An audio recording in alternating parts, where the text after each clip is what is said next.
Donna Lucero, D-O-N-N-A-L-U-C-E-R-O. And your daughter was Anita. A-N-I-T-A. Anita Patricia Maria Lucero. Italian? It's very Spanish. Very Spanish. Yes. How old was she? She was 21 when she died. And we thought, there were so many coincidences at the time, but the park was dedicated on her 22nd birthday. For us, that was just so special that it just happened, you know, one of those wonderful coincidences. So we celebrated her 22nd birthday by carving her name in the little tree, you know, and celebrating with all of the other families that came down for that. Do you get down to the park often? I do. I try not to need to, but I usually go for her anniversary. And I just want to make sure that her tree's decorated, and I put a new angel in her tree and see if the last one from last year was still there.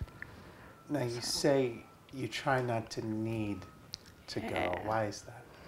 You know, it feels like I should move on and that it shouldn't be important to remember this date every year, and yet I just need to do it usually. Just honor her memory. Tell us a little about Anita. How long, she was a flight attendant. Mm-hmm. How long had she been with United? For a year and a half. In fact, she just gotten her first European. She was all proud.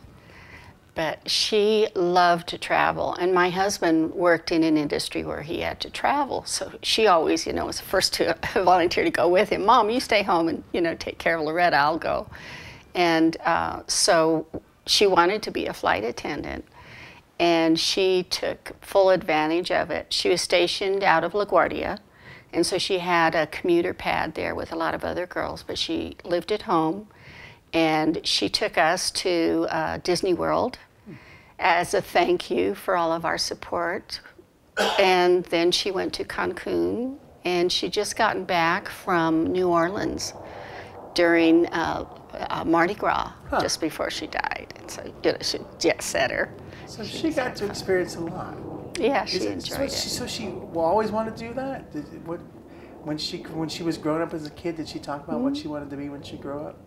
No, she bounced from one idea to another, trying out things. For a while, she wanted to be an attorney like her dad, and you know, she was a very, very active person, so she knew she could do lots of things. She had just planned before she died to start school again. So, and I don't know what she wanted to do there. She was still exploring options. You mentioned you had another daughter. Mm-hmm. How old was she?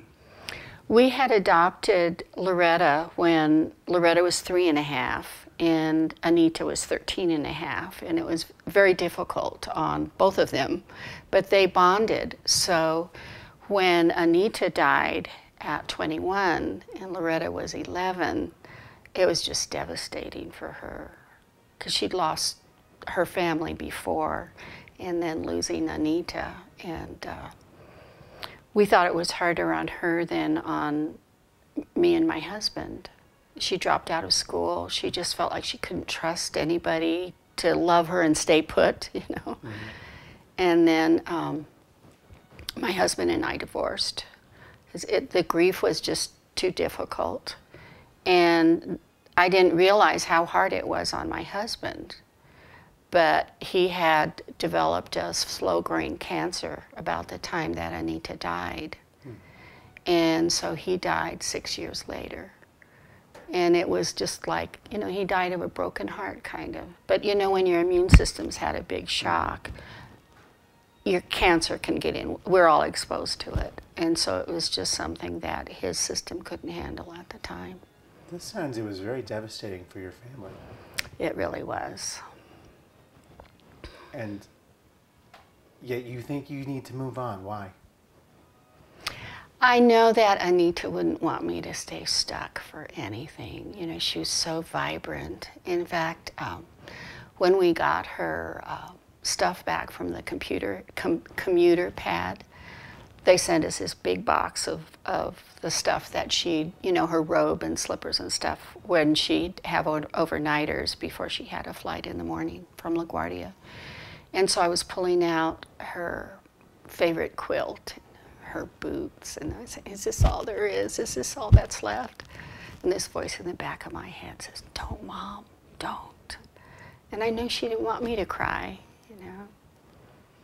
She sent so many messages. She's still such a sneak, you know. She'll play little games and send somebody a red rose, which was her favorite, you know, just at the time when they're thinking about her or they're down.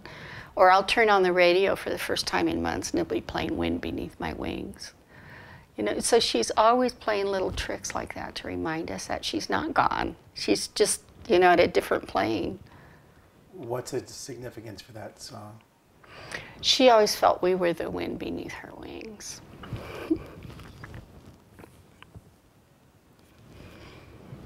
She was just so appreciative of us and had so much potential that it was just a joy to be around her. She did a lot for us. Still miss her? Oh, yeah.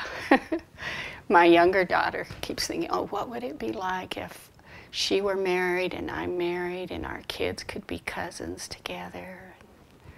You know, so I still talk to Anita and say, go help your sister. She needs you now. One of the fun things that happened the year she died, because we really missed her, you know, for those first major holidays, it's like this huge hole. And I had gone to bed that night before Loretta's birthday thinking, oh my God, I didn't get Loretta anything. I'm so focused on Anita. I need to think about Loretta's birthday.